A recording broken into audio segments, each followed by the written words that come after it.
What's up, my DJs? How we doing? Welcome, welcome. We're doing a special today. We're having fun with it. We're talking Hero Zero. I got a hero with me right now, Joe Pisapia. I was like, Oh, trying to get his. close. You I worked was so so hard close. I and you actually just got it missed it. backstage, and then I just lost it. I was talking to him. I was like, if my daughter wrote like an Italian name down, it would be like pizza. And then I got that in my head before I said it, and I'm That's all sorry. right.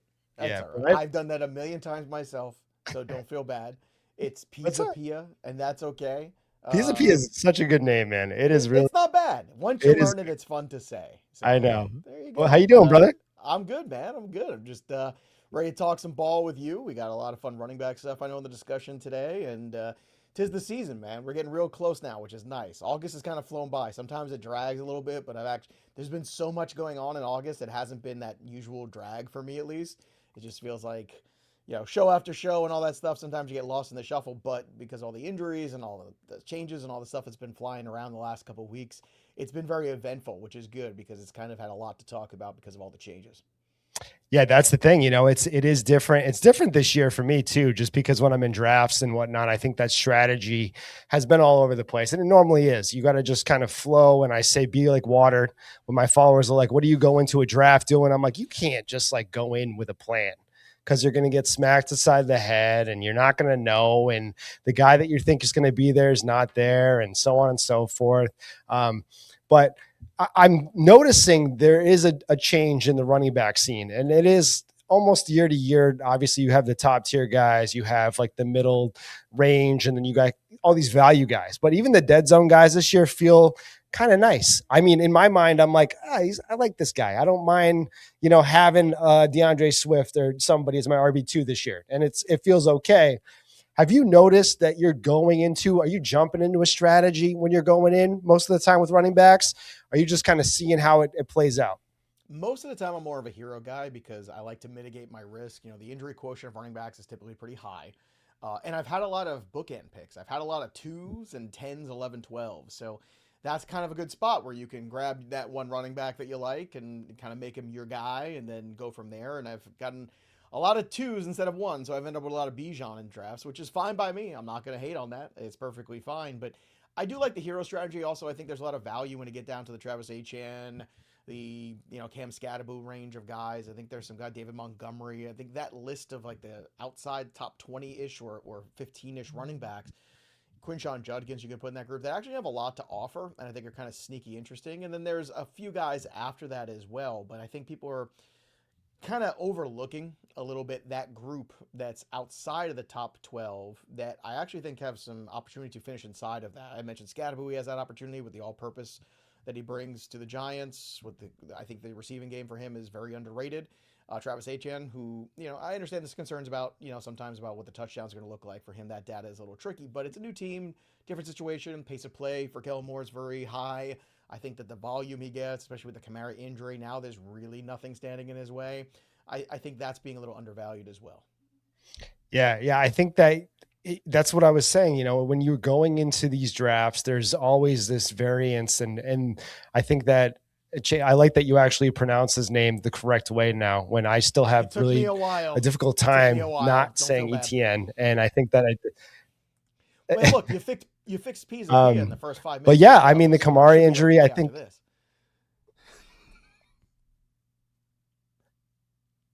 Yeah, that's it. You feel like it's all uphill or downhill from here, however you want to look at it. Maybe I fumble every word on from now, but that's all right. I was going to ask you when you kind of alluded to it already, like the hero running back. If you are going that route, which it sounds like that's your favorite build, at least for this year, you're going Bijan over Gibbs, or is it just like that's just how it's fallen for you?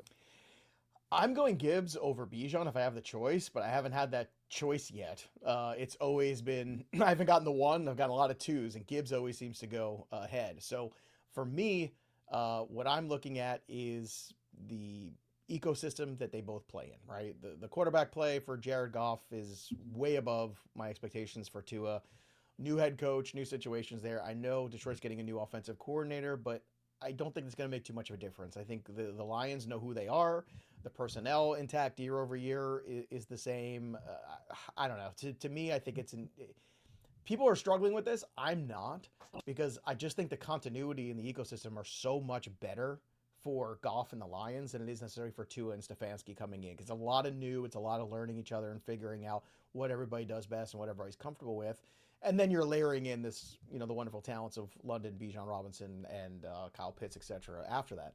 So for me, I'd rather take the entity that I know, and I think Gibbs is lined up to have a tremendous season. It's not that Bijan's going to have a bad one. It's just I think there's a clear 1 and a 2 here when you look at the overall picture. Yeah. I'm with you on that. I think I agree with that. And you did just say Tua, so you're definitely a Tua over Penix guy as far as who you think is going to be the starter over in Atlanta this year. Well, I think the situation with her is with them choosing is that I think Tua is the healthiest guy right now. So I mean, at some point maybe there will be a conversation, but it doesn't look like that to start. Also, when a new regime comes in, sometimes they don't like what's there. So they want to kind of bring in their own fresh thing. I think the Tua thing feels like a tryout to me. And if he plays well, my instinct is, under the circumstances that they have cap-wise, they'll probably keep him around next year. And they want this to work for him, not necessarily Penix. Penix is a little older too, in terms of where he is in his NFL career. So I think Penix is a little bit more of an emergency break open glass situation for the Falcons this year, whereas Tua is the situation I think they want to work. Whether it's going to work, we don't know yet, and I think that's a real question. Yeah, it just does feel like a messy situation, when you're talking about transition and whatnot. And I think I'm with you on the fact that Gibbs, he's just going back to what he knows. Everything is kind of in place and set, and I agree on that take right there. And when we're going back a little bit, I know obviously we have the Bijans, the Gibbs, but like, is there a running back if you miss that you're going to jump at? There's like the JT, the Cook, that range right there. Do you need to grab one of these running backs if you miss on that top tier? I've had a couple of really smart people on the podcast on Fandom NFL recently, and they've made a really good case for Chase Brown. And in that discussion, kind of peeling back some layers with Chase Brown, the offense potential is there. We know that. The receiving potential is there too. Only 5 guys had more receptions last year than him, and 4 of them were elite running backs. So I don't think we think of Chase Brown in that same range all the time, and we should, because he actually statistically is a lot closer to the top tier than he is the bottom tier when you're talking about especially PPR leagues. It's just a matter of that conversion rate and that matter of that better quarterback play and moving the chains and maintaining possession and more scoring opportunities. So Chase Brown sticks out to me, especially after the Genty injury and the unknown a little bit with Saquon, going into the season, another year older. Amarian Hampton's another one that I circle in this range. I think the upside is huge, but there is risk, so I acknowledge that. I've been up and down about Acham. Acham was the guy that I was kind of out on going into the year, and then I had Chase Deslakis on my show, and Chase does fantastic data work, and he had some really interesting arguments pro Devon Acham that sort of turned me around a little bit, despite all the difficulties I think Miami's going to have this year. That was unexpected, and the more I've kind of thought about it, the more I'm at peace with Acham. Acham might be safer in some ways than Hampton because you already know what he can do and what that upside is. I am suspecting that Hampton is going to have a fantastic season in that offense and the way things are going to go for Mike McDaniel. But to me, I would look at Cook being that steady guy in that range. I think Chase Brown is the guy that I would like next. After that, probably Acham, and then Hampton, and then after that, obviously, the Genty, the Barkley, that grouping comes a little after. And to be honest, I still feel better about Derrick Henry than I do about Ashton Genty going into the season anyway. Yeah, I think that's what I talked about last night. I think Chase Brown offers the ceiling play, the PPR play that you really overlook. I think as far as his pass catching ability, when you look at last year, I think there was a lot more to his rough start than people paint the picture of. People say, oh, it was Burrow, it was this and that. I mean, the schedule was awful. Everything that was attached to that season last year is a little bit more when you dig deeper into it. So I think I'm with you on Chase Brown. Cook just feels like he's going to mimic exactly what he did last year. JT, right? So Jonathan Taylor obviously signed the contract.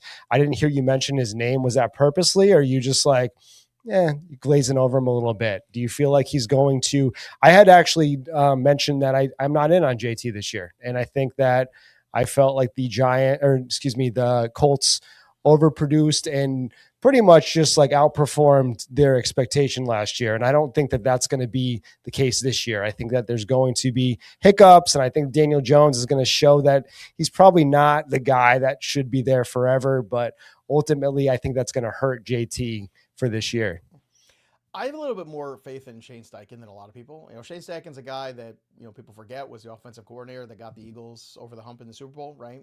Took them all the way there. Shane Steichen's a guy that made the playoffs with Gardner Minshew playing quarterback, and I think we just saw last year. Is it sustainable for Jonathan Taylor? Probably not. That touchdown rate was insane. I still think he's very much the focal point of that offense, especially in the early going of the season for the first 6 weeks. I think you do want to lean on him heavily as Daniel Jones continues to recover from that injury. I feel like the hate for the Colts has gone too far. I think that Jonathan Taylor is still a very solid investment. If you want to, mince going back and forth between him and James Cook, I'll definitely hear that argument. And I was somebody who was very pro James Cook last year, where people were out on him and said he couldn't repeat all that stuff, and then he kept falling in drafts. And I had all the James Cook you could possibly imagine. I was very happy that I did. It worked out extremely well for me in 2025. So sometimes I think we push the hate too far on certain teams. I think the Colts are kind of getting that right now. Daniel Jones seems pretty healthy to me. I think Daniel Jones has proven that if you give him a good system around him and capable coaches, which is a combination of things he hasn't had in his career, plus a good offensive line, another thing he didn't have when he played for the New York Giants, I think that you're in a situation where you could see a quarterback like Daniel Jones be more than serviceable and actually perform very well. The Colts, before that injury, were the 1 seed in the AFC. I think people also forget that. So I think that there's still some questions I have in that team. Warren is not one of those questions. Jonathan Taylor's not one of those questions. The receiving core, that's where I start to have some issues with the Colts, whether it be the health of Pierce or what Josh Downs can do, or now obviously Keenan Allen coming to that mix too, how that makes Downs' role potentially muddy.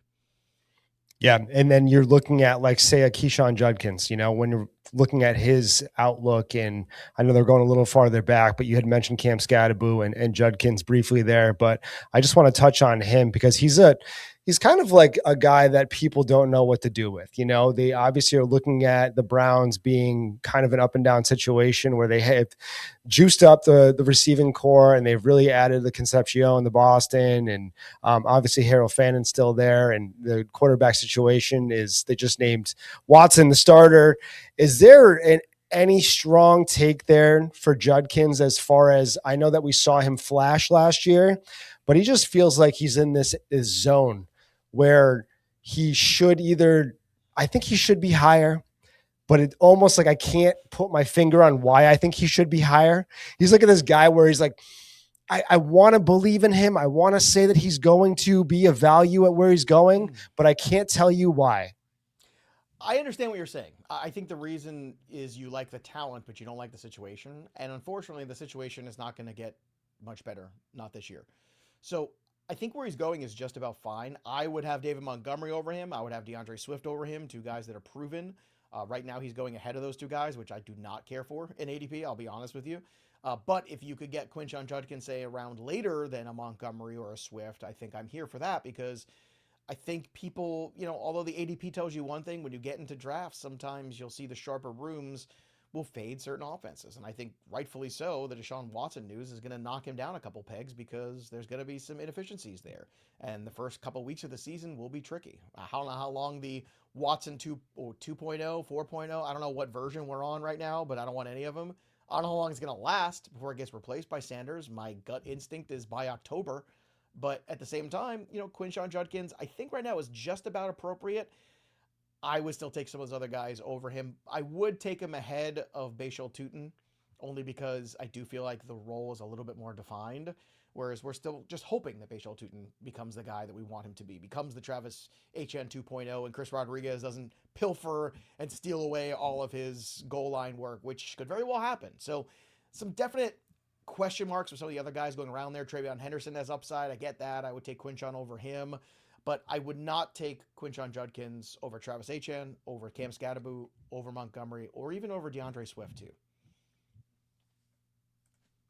Yeah, that's surprising. So you're not a believer in, say, a Kyle Monangai, or, as far as Swift getting usage, or, a Woody Marks possibly, getting a split. I mean, I know there's talk, and it is kind of, it is what it is. It's the off season. And this is what we talked about, it being a long August where you hear all this stuff and you pretty much have to drown out the noise a little bit. But, you mentioning those two guys, is there any concern that there's going to be work siphoned from them, or do you still believe they're going to just get enough to be valuable assets? It's a good question. I'm not worried about Woody Marks. I think Montgomery is strong enough and his role is strong enough. I think Woody Marks will get some work here and there, but I don't. It's not enough, I think, for me to fade David Montgomery in any way. This is a team that wants to run the football, play defense, and allow C.J. Stroud to not make mistakes at this point and just kind of build his confidence back up. And I think you do that with a solid veteran running back. And if you wanted Woody Marks, you wouldn't have gone out there and you wouldn't have brought in David Montgomery. So to me, that's very clear. If Woody Marks was the guy, they would have wanted him to be the guy. He had an opportunity. He did not run away with it, literally or figuratively. So David Montgomery, to me, is the 80-20 split there. Now, the Swift Monangai thing is a little different. I like Monangai as a prospect. Watched him a ton at Rutgers. I liked him when he played there. Monangai, with the injury, to slow him down to start the season, certainly helps Swift's value. But once again, I think the roles are pretty defined there. I think Ben Johnson has shown you in the past he likes the two-back kind of system. And most leagues are PPR nowadays, so in which case Swift is going to get favored. Now, Monangai, I think, is one of the better handcuff guys if you have Swift, because if something happens to Monangai, if something happens to Swift, you could see Monangai's role increase. But I think in the meantime, you have to just go forward, trusting that DeAndre Swift's role, although it capped at a certain height, which we also know is the fact and just true over the years, it's still defined and we know what it is. And in PPR, it's pretty acceptable still. Yeah. Yeah. I think I'm with that. And then that kind of leads me into the question of, say you have a draft where you are just falling into this wide receiver value and you're like, okay, like I'm getting like the Lad McConkeys, the Zay Flowers, all these guys that you might value a little bit higher than, say, like a Swift or a Montgomery or anybody that falls into that range. Do you feel comfortable with a Swift or a Montgomery as your or your running back one, or do you need to, what's the farthest back you'll go where you're like, okay, I'm good with like having this guy as my RB1? Like, where do you kind of draw the line there? I think the line that I draw is right around like Josh Jacobs territory. So, and that is really just like, I don't even really want Jacobs to be the one, to be honest with you. I'm fine with Hampton. I know it's a risk, but I'm willing to back that up a little bit sooner with somebody that I feel, has a little bit more steady. Like Montgomery's a good pairing with him because you kind of know what you're getting, right? Ken Walker, I'm good with, but again, injury history tells us to be very careful of him.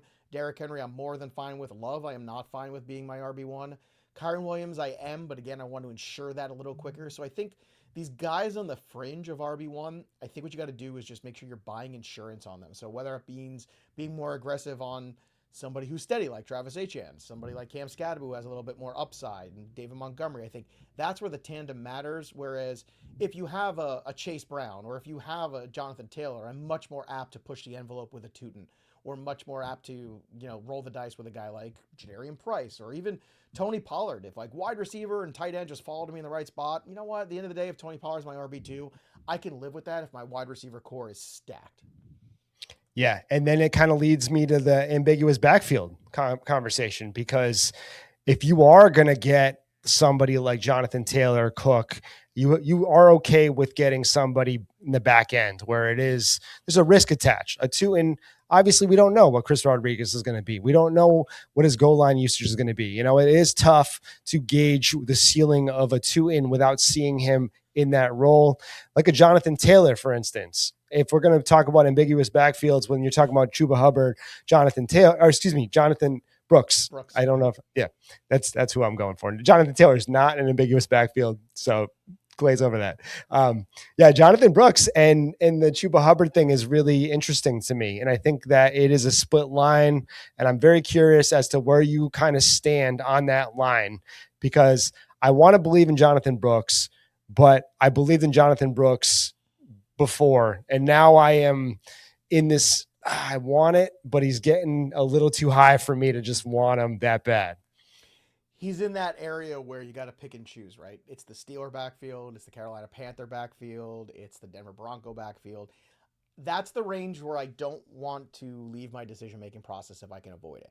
Now, these guys is my third running back or even fourth running back, cool. But third especially, I'm good with that. I'm good with Rico Dowdle. As I mentioned before, Tony Pollard is interesting to me. Uh, I think Jonathan Brooks is the upside play. It's the upside swing. He's younger. He looks good in camp. I think they're already talking about it being 50-50. And if you're starting there, that's cool. I think you can even push that to the Minnesota backfield too in that same conversation. I think Jordan Mason going after all of those guys is interesting to me. Yeah. So it's a matter of choosing the right side of those running back rooms to be on. Now, the problem is you got to be right if it's your RB2. If it's your RB3, you can afford to be wrong or take another shot later on. So that's why I think it's crucial to grab one of these guys in that back end of RB2 that I've mentioned before that feel very, locked in, steady with some upside, but also some floor that's really, just solidified. Because otherwise you are leaving a lot to chance. And I don't know if, claiming all of the Steelers backfield is what you want to do, or claiming all of the Carolina Panther backfield is what you want to do. Chances are you can't do it from the ADP either, because they're all basically going within the same 2-round sphere. So you'd have to get really lucky in order to pull that off. So I will favor Brooks being the younger guy in that specific battle. But I would try to avoid most of these situations if you can, because you can like one more than the other, but injury can change that in the flash, and you just don't know. Now, you can say that about everybody, but in these circumstances, we're already on a coin flip, and that's already a dangerous territory to be on. Whereas, a guy like Derrick Henry, you know exactly what kind of ground you stand on. Mm-hmm. Yeah, that's it. They're so close in ADP too, because this is the game that we play. We're looking at Jonathan Brooks and Chuba Hubbard a couple picks apart a lot of the times when I'm in drafts, and I'm looking at it like, pick your poison. Do I take the later guy in ADP? Do I jump and grab this guy? I have been deferring to later ADP guy, because in these situations, you do gamble, you run it, but I'm not going to take that chance and reach for a guy that is a 50-50 chance. And that's really just, you're right. Like a Derrick Henry, somebody like that, there's no chance there. If they're healthy, they're on the field for 60, 70 at least. And that's bare minimum for these workhorse guys that we're talking about.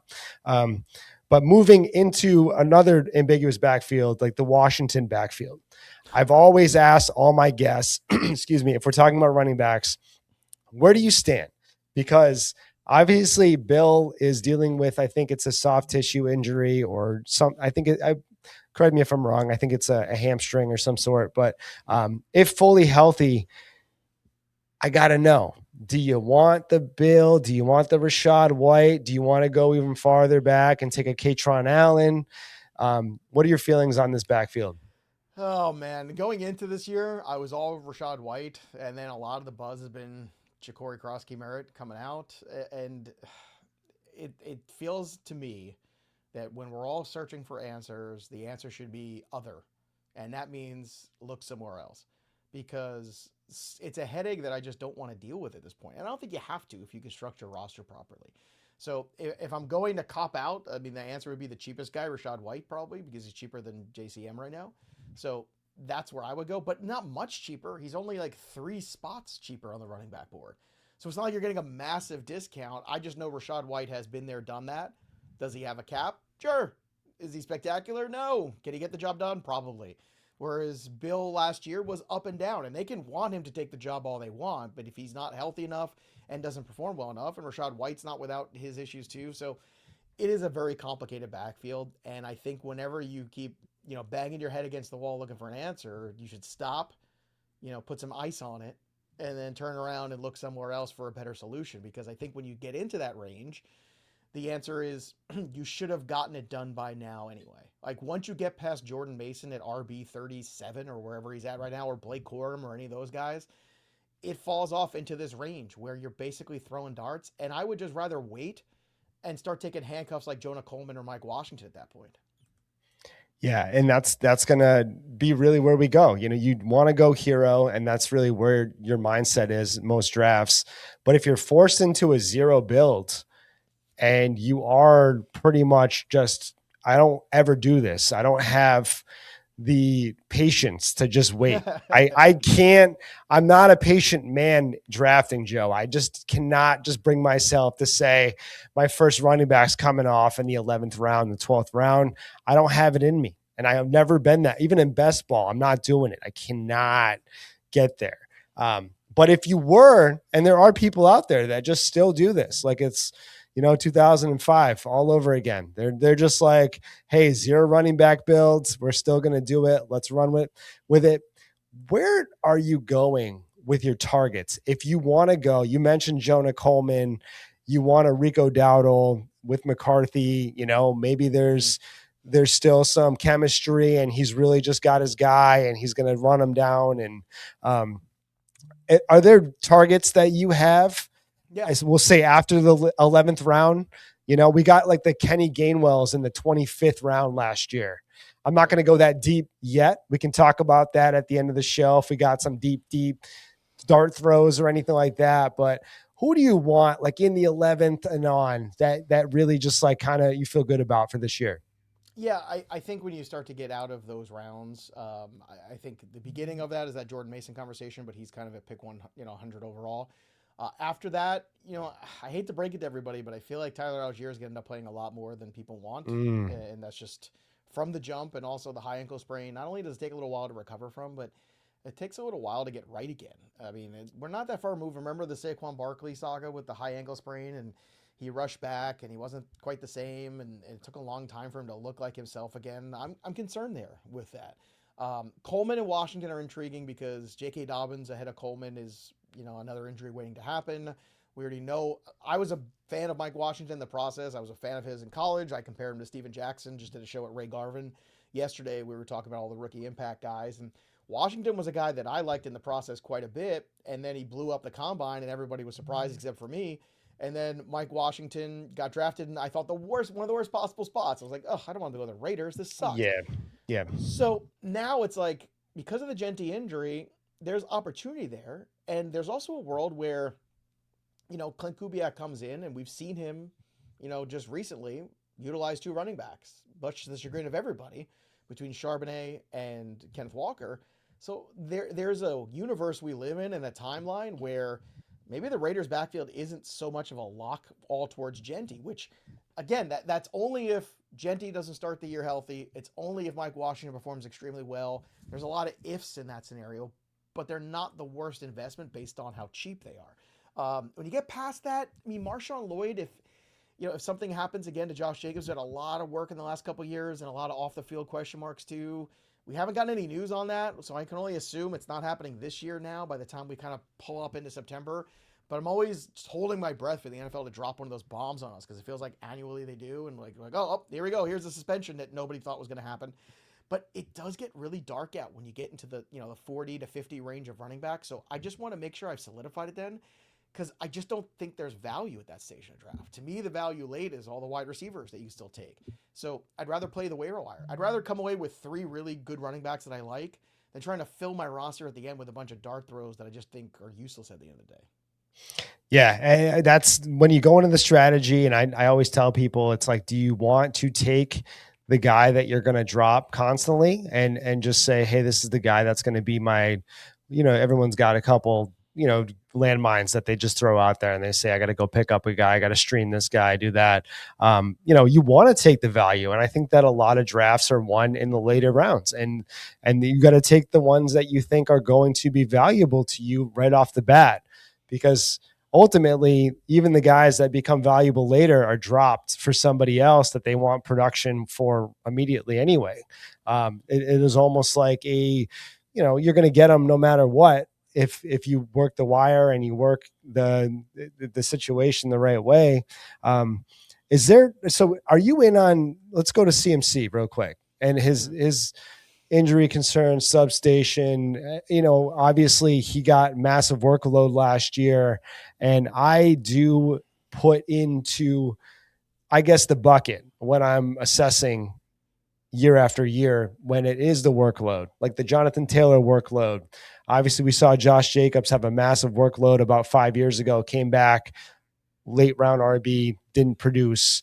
Barkley last year. Is there concern for CMC, even without the injury stuff, to really not be in a position? I know that we always guess CMC to pretty much not produce to where he's going to, and he always does to a degree.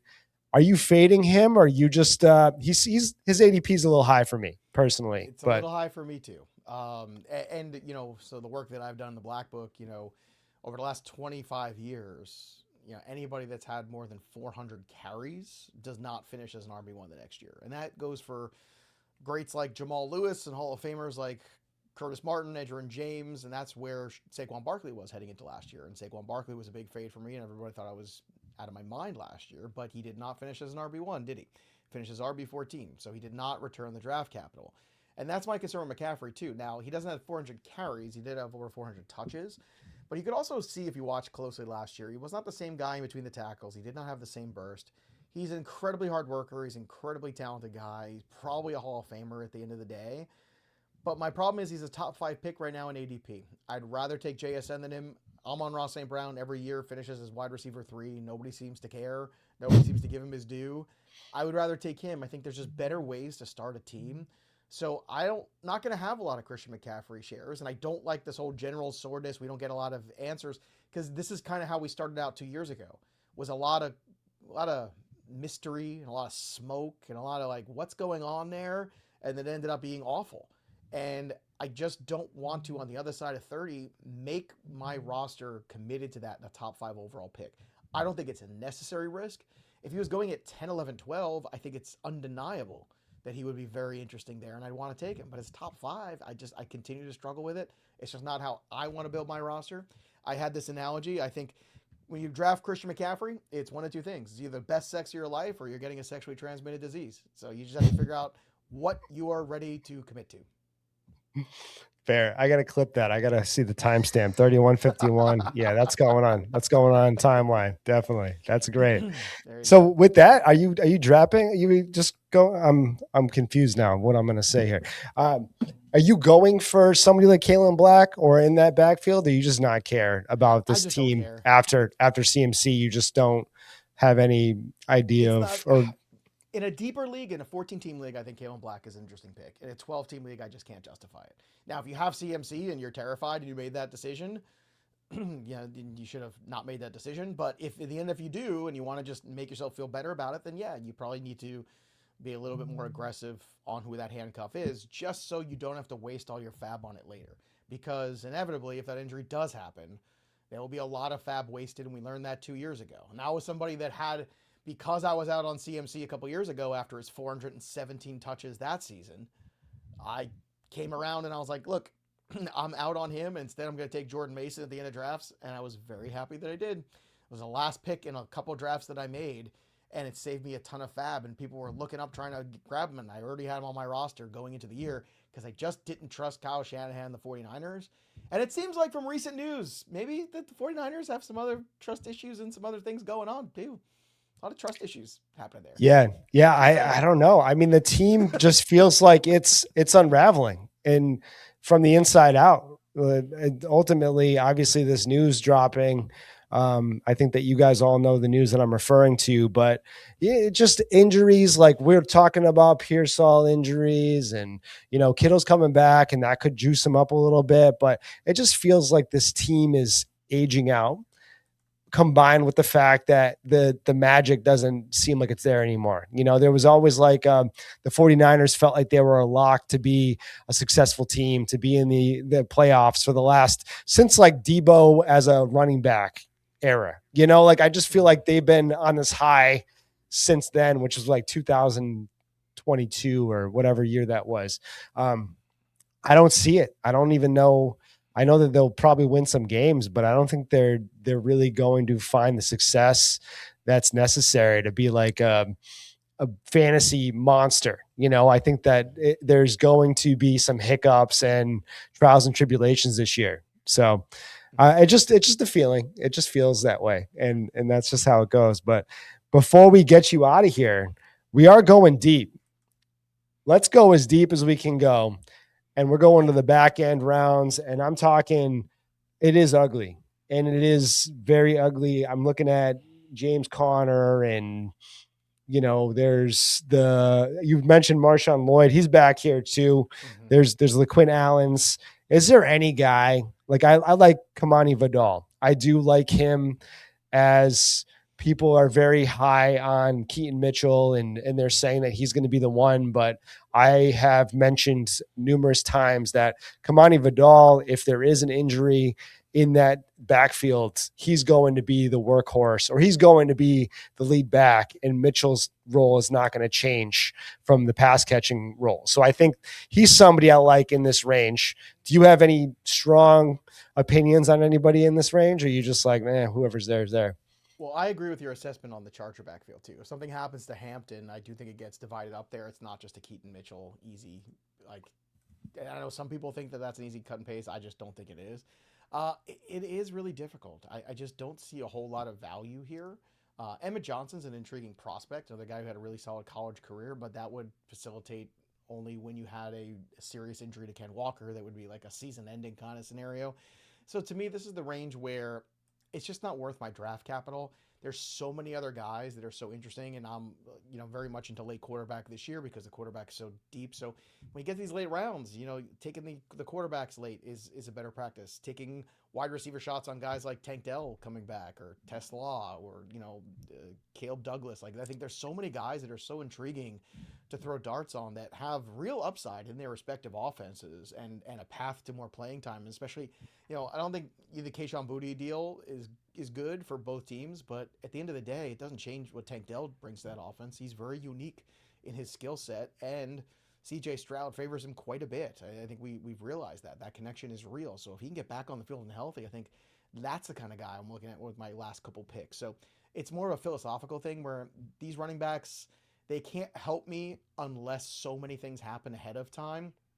They're worth fab when that happens, but they're not worth roster spots, because what happens is if I hit on a Tank Dale, or I hit on a Caleb Douglas, or I hit on a Deshaun Stribling or somebody like that, and they outperform their ADP, they become trade fodder for me to get better players than what would be on the waiver wire running back wise, or they just become players that would go into my lineup over bye weeks, or go into my lineup and then force other guys out into bigger trades. So to me, it's about acquiring assets. That's what the draft is for. And these running backs you're talking about, they just don't have enough, I think, internal value unless so many things happen ahead of them. It's so theoretical. I don't think they're worth drafting outside of the deepest of leagues. See, I think people need to hear this. This is exactly what I did this pod for, because I think there's always this conception and this idea that you have to take the handcuffs and the guys that are going to essentially be the workhorse if somebody gets injured. And it's not so cut and dry. It's not so perfect like that. And sometimes it never happens, so why not take the guy that is at least getting the buzz, and, you're seeing some camp hype, and you're hearing talk, and, this is the Pukas. I don't want to just throw that name out there, but these are the guys that you heard about, but you weren't taking seriously. Why not just, if they're that late, take them seriously, go for it. I think that's worth the opportunity. And if not, like Joe said, you just drop them and get somebody else that's getting more hype or getting more opportunity. Joe, you just started up a new channel. You're buzzing. You're doing a lot of good content. I see you all the time, and I love what you're doing over there. Plug everything that you have coming up. Tell people where to find your stuff, the new channel, everything that is on the docket. Yeah, first of all, thanks for having me on the show, man. It's fun to talk ball with you. Fandom NFL is the new YouTube channel, so check it out on YouTube and wherever you get your podcast too. It's also on the Believe Network now as well for podcasts, so that's pretty cool. And we're trying to do it a little differently. We're having football discussions, and then those discussions into your fantasy, into your betting, into everything, and just also the way you take in the game. So we're trying to kind of break the mold a little bit, if not the same old fantasy football talk, just do it a little bit more general NFL, have some fun discussions, loosen things up a little bit. And we've had some fantastic guests on this week. We just had Ray Garvin on, we got Paul Charchian on, we got JJ Zachariason on, we got Michael Florio joining us this week. So banger list of guests, and Jake Seeley and Justin Boone were on last week. So go check out all the shows, man, because they're pretty fun, man. It's a good time, way to get prepared for all your leagues coming up. Yeah, man, always fire content, always good stuff. He's got the guest list that, I love it, man. Ray's been on the show multiple times. He's always just an absolute pleasure to talk ball with, man. So always good content over there. At Joe Pisapia. Oh, so good. Joe at Joe Pisapia 17 on X. Go follow my man. Go check out all that good content. Follow the new channel, all that good stuff. I'm NerdBoi on Dynasty DDens, and this is the Dynatize Network. We appreciate you joining us today, and we'll catch you next week. Peace. And